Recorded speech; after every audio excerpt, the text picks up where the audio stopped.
بسم الله الرحمن الرحيم الحمد لله والصلاة والسلام على رسول الله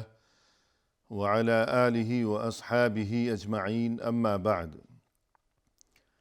ناظرین کرام السلام علیکم ورحمۃ اللہ وبرکاتہ۔ منتخب احادیث کے عنوان سے اس پروگرام کے ہمراہ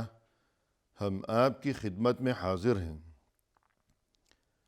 اور اس سے قبل گزشتہ ملاقات کے موقع پر ہم پڑھ رہے تھے یہ حدیث کہ جس کا نمبر ہے ہمارے اس سلسلے میں حدیث نمبر 18، اور اس حدیث کا کچھ حصہ اس سے قبل ہم پڑھ چکے تھے، اور آج کی اس ملاقات میں اس حدیث کا جو حصہ ہم پڑھیں گے اس کی مناسبت سے آج کی ہماری اس ملاقات کا عنوان ہے نیکی بدی کو مٹا دیتی ہے۔ فرمایا رسول اللہ صلی اللہ علیہ وسلم نے، اتق اللہ حیث ما کنت واتبع السیئة الحسنة تمحها وخالق الناس بخلق حسن۔ یہ حدیث ترمذی میں مذکور ہے کہ جہاں اس کا نمبر ہے 1987۔ اس حدیث مبارک میں رسول اللہ صلی اللہ علیہ وسلم کی جانب سے امت کو ہمیشہ کے لیے 3 قیمتی ترین تعلیمات سے نوازا گیا ہے۔ پہلی تعلیم تو یہ کہ اتق اللہ حیث ما کنت، تم جہاں کہیں بھی ہو ہمیشہ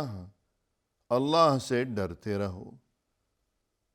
اور دوسری تعلیم یہ کہ وَأَتْبِعِ السَّيِّئَةَ الْحَسَنَةَ تَمْحُهَا،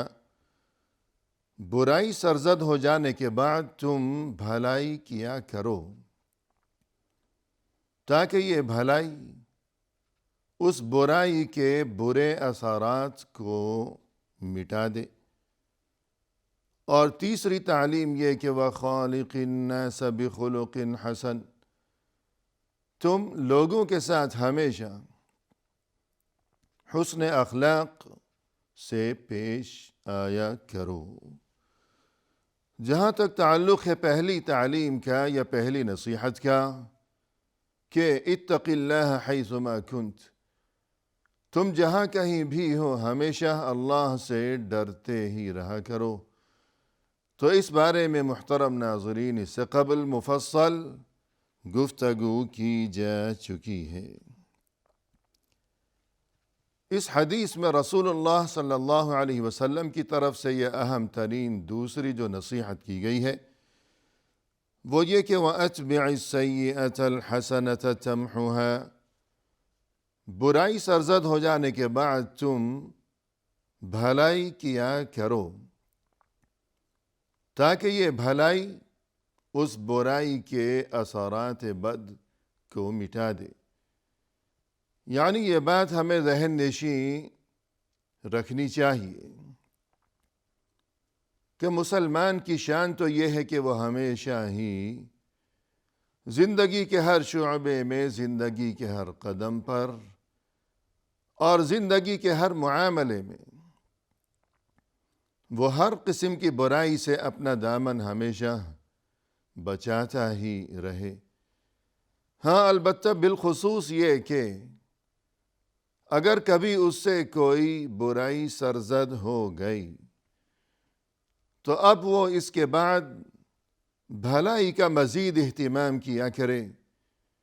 یعنی ہمیشہ ہی زندگی بھر ہر برائی سے بچنے کا، اور یہ کہ ہر بھلائی کو اپنانے کا خوب زیادہ اہتمام ہو، ذوق و شوق ہو اور جستجو ہو۔ ہاں البتہ یہ کہ بطور خاص برائی سے اور گناہ سے بچنے کی خواہش اور کوشش کے باوجود اگر کبھی انسان سے کوئی برائی سرزد ہو گئی ہو تو ایسے میں بالخصوص ہمیں یہ تعلیم دی گئی ہے کہ بھلائی کا مزید زیادہ اہتمام کیا جائے،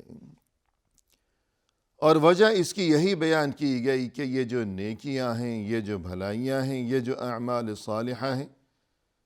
اور یہ جو حسنات ہیں یہ در حقیقت سیئات یعنی برائیوں کو مٹا دیا کرتی ہیں۔ قرآن کریم میں اللہ سبحانہ و تعالی نے ارشاد فرمایا ہے،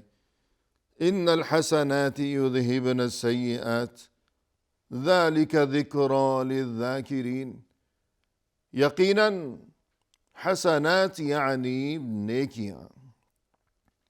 یہ نیکیاں تو برائیوں کو مٹا دیا کرتی ہیں۔ اس میں بڑی نصیحت ہے، نصیحت حاصل کرنے والوں کے لیے۔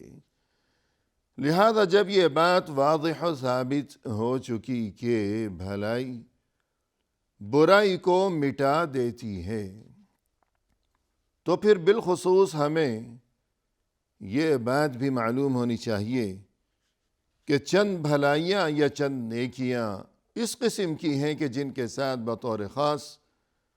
اللہ اور رسول صلی اللہ علیہ وسلم کی طرف سے یہی تذکرہ کیا گیا ہے، اور یہی بات انسانوں کو بتائی گئی ہے کہ یہ فلاں نیکی اور یہ فلاں نیکی یہ تو اس قسم کی نیکیاں ہیں کہ یہ برائیوں کو مٹا دیا کرتی ہیں۔ لہذا ہر بھلائی کا اور بالخصوص ان بھلائیوں کا یا ان نیکیوں کا اہتمام اور ان کی پابندی کرنے کی مزید ضرورت ہے۔ مثلا وضو کے بارے میں فرمایا رسول اللہ صلی اللہ علیہ وسلم نے، من توضأ فأحسن الوضوء خرجت خطاياه من جسده حتى تخرج من تحت أظفاره رواہ مسلم۔ فرمایا رسول اللہ صلی اللہ علیہ وسلم نے کہ جس کسی نے وضو کیا اور یہ کہ خوب اچھی طرح وضو کیا تو اس کے جسم سے تمام گناہ نکل جائیں گے، یعنی وضو کے ساتھ پانی کے ساتھ دھل جائیں گے، ختم ہو جائیں گے، یہاں تک کہ اس کے ناخنوں کے نیچے سے بھی اس کے گناہ نکل جائیں گے۔ یعنی وضو کے دوران انسان یہ جو اعضائے وضو دھویا کرتا ہے کہ یہ چہرہ ہے، یہ بازو ہیں، سر کا مسح ہے اور یہ پاؤں ہیں، تو وضو کے پانی کے ساتھ ان تمام اعضاء سے انسان نے اگر کوئی گناہ انجام دیے ہوں کہ مثلا وضو کے دوران جب آنکھیں دھلی ہیں تو آنکھوں سے اگر کوئی غلطی سرزد ہوئی ہے یا کانوں سے غلطی سرزد ہوئی یا زبان سے کوئی نامناسب بات کہی ہے یا ہاتھ پاؤں سے کسی برائی کا ارتکاب اگر کیا ہو، تو جو ہی یہ تمام اعضاء وضو کے دوران دھل گئے تو اس کے ساتھ ہی وہ تمام برائیاں بھی مٹ گئیں، صاف ہو گئیں کہ جو ان اعضاء کے ذریعے اگر کسی نے انجام دی ہوں۔ اور اسی طرح نماز کے بارے میں رسول اللہ صلی اللہ علیہ وسلم نے یہ ارشاد فرمایا ہے، فرمایا کہ ارأیتم لو ان نہرا بباب احدکم یغتسل منہ کل یوم 5 مرات هل يبقى من درنه شيء؟ قالوا لا يبقى من درنه شيء۔ قال فذلك مثل الصلوات الخمس يمحو الله بهن الخطايا حدیث متفق علیہ۔ فرمایا رسول اللہ صلی اللہ علیہ وسلم نے کہ اگر کسی کے دروازے پر کوئی دریا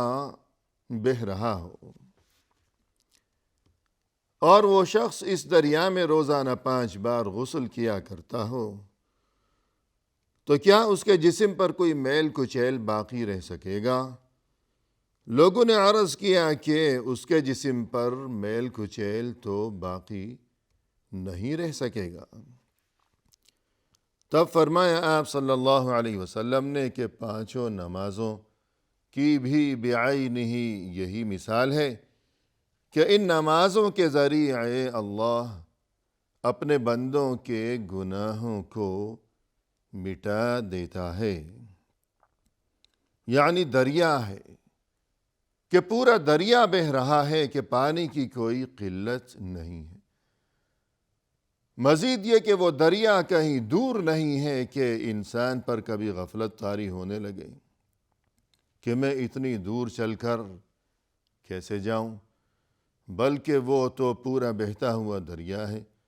اور اس شخص کے دروازے پر ہی بہہ رہا ہے، اور وہ روزانہ اس میں 5 بار اگر غسل کیا کرتا ہو تو جس طرح اس کے جسم پر میل کچیل کا کوئی ذرہ باقی نہیں رہ سکے گا، تو اسی طرح روزانہ یہ 5 نمازیں جو کوئی پابندی سے پڑھتا ہو تو پھر اس کا کوئی گناہ بھی باقی نہیں رہ سکے گا۔ تو نماز کے بارے میں بھی یہی بات سمجھ میں آئی کہ نماز سے بھی گناہ معاف ہو جائے کرتے ہیں، لہذا نماز کی پابندی کی بھی خاص ضرورت ہے۔ اور اسی طرح مسجد کی جانب یہ جو آمد و رفت کا معاملہ ہے، تو یہ بھی ایسا عمل ہے کہ جس کے بارے میں یہ خوشخبری وارد ہوئی ہے کہ جو کوئی اس چیز کی پابندی کیا کرتا ہو تو یہ عمل بھی اس کے لیے گناہوں سے مغفرت کا سبب بن جائے گا۔ فرمایا رسول اللہ صلی اللہ علیہ وسلم نے، الا ادلکم على ما يمحو الله به الخطايا ويرفع به الدرجات قالوا بلى يا رسول الله قال إسباغ الوضوء على المكاره وكثرة الخطى إلى المساجد وانتظار الصلاة بعد الصلاة۔ فرمایا رسول اللہ صلی اللہ علیہ وسلم نے، کیا میں تمہیں نہ بتا دوں ایک ایسا عمل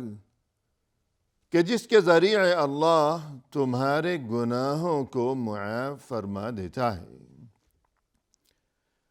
اور مزید یہ کہ اس عمل کے ذریعے اللہ تمہیں بلندی درجات سے نوازتا ہے، یعنی تمہارے گناہ معاف ہوتے چلے جائیں گے، اور مزید یہ کہ تمہارے درجات میں بلندی ہوتی چلی جائے گی۔ ایسا ایک عمل میں تمہیں نہ بتا دوں؟ لوگوں نے عرض کیا کہ ضرور ارشاد فرمائیے اے اللہ کے رسول۔ تب آپ صلی اللہ علیہ وسلم نے فرمایا کہ اسباغ الوضوء علی المکاری، خوب اچھی طرح وضو کرنا اور ایسی جگہوں پر بھی پانی پہنچانا کہ جہاں پانی پہنچانا دشوار محسوس ہوتا ہو، کہ وضو کے دوران جو اعضاء دھوئے جاتے ہیں، کہ مثلاً یہ انگلیوں کے درمیان کی یہ جو جگہیں ہیں، تو کوئی بھی ایسی جگہ کہ جہاں پانی پہنچانا بظاہر مشکل محسوس ہوتا ہو، لیکن اس کے باوجود، مشقت کے باوجود، یوں خوب اچھی طرح وضو کرنا کہ ہر جگہ پانی خوب پہنچ جائے، اور یہ کہ وَكَثْرَةُ الْخُطَىٰ إِلَى الْمَسَاجِدِ، مسجدوں کی جانب خوب زیادہ آمد و رفت کا سلسلہ رکھنا، وَانْتِظَارُ الصَّلَاةِ بَعْدَ الصَّلَاةِ، ایک نماز کے بعد دوسری نماز کا انتظار کرتے رہنا، یعنی نماز کا اس قدر شوق ہو اور نماز کے لیے انسان کے دل میں یوں بے چینی ہو کہ وہ منتظر رہتا ہو کہ ابھی ایک نماز پڑھی ہے اور یہ کہ دوسری نماز کا وقت اب کب آئے گا، تو یوں نماز کے لیے اس قدر ذوق و شوق اور یہ بے چینی و بے قراری، نہ یہ کہ انسان بیزاری دکھایا کرتا ہو،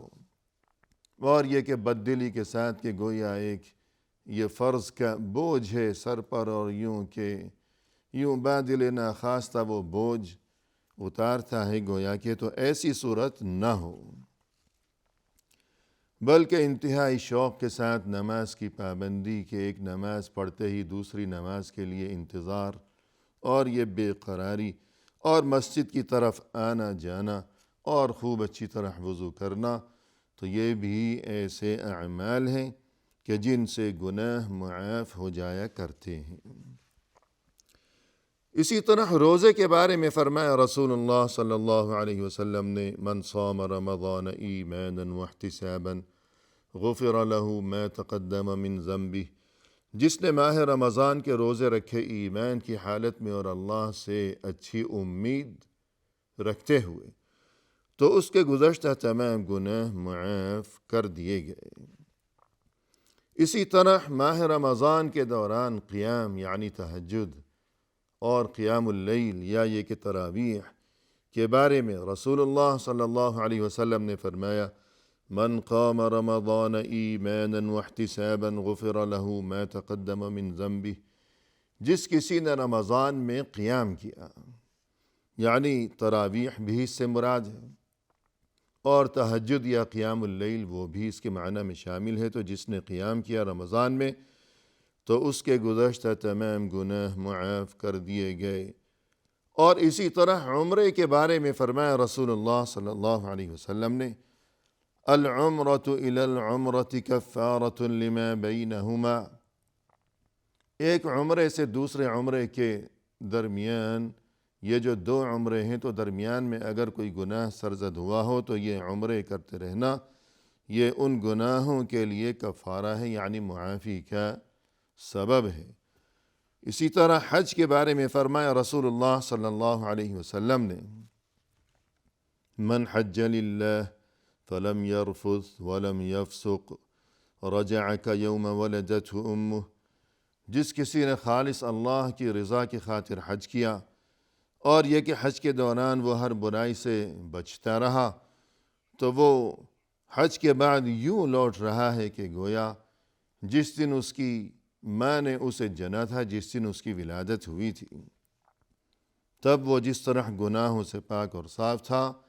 تو اب حج کے بعد بھی وہ اسی طرح گناہوں سے پاک اور صاف ہو کر لوٹ رہا ہے۔ اور اسی طرح صدقہ کے بارے میں فرمایا، الصدقۃ تطفئ الخطیئہ کما یطفئ الماء النار، کہ صدقہ گناہوں کو یوں مٹا دیتا ہے کہ جس طرح پانی آگ کو بجھا دیا کرتا ہے۔ اور یہاں ناظرین آخر میں بالکل مختصر یہ تذکرہ بھی ہو جائے کہ یہ تمام اعمال، یہ نیکیاں جن کے بارے میں یہ خوشخبریاں دی گئیں کہ ان سے گناہ معاف ہو جایا کرتے ہیں، تو یہاں گناہوں سے صغیرہ گناہ مراد ہیں، یعنی چھوٹے گناہ۔ جہاں تک گناہ کبیرہ بڑے بڑے گناہوں کا تعلق ہے تو وہ ان اعمال سے خود بخود معاف نہیں ہوتے، بلکہ ان کے لیے مستقل توبہ اور استغفار ضروری ہے۔ اور اگر کوئی گناہ ایسا ہو کہ جس کا تعلق حقوق العباد سے ہو، کہ کسی کا دل دکھایا، کسی کا حق دبایا، تو وہ حق بھی اسے لوٹایا جائے اور اس انسان سے معافی مانگی جائے جس کا دل دکھایا، جس کا حق دبایا، اور حق بھی اس کے حوالے کیا جائے۔ اس کے بعد اللہ سے معافی مانگی جائے، توبہ کی جائے، تب وہ کبیرہ گناہ معاف ہوگا۔ اسی کے ساتھ فی امان اللہ، وآخر دعوانا ان الحمد للہ رب العالمین۔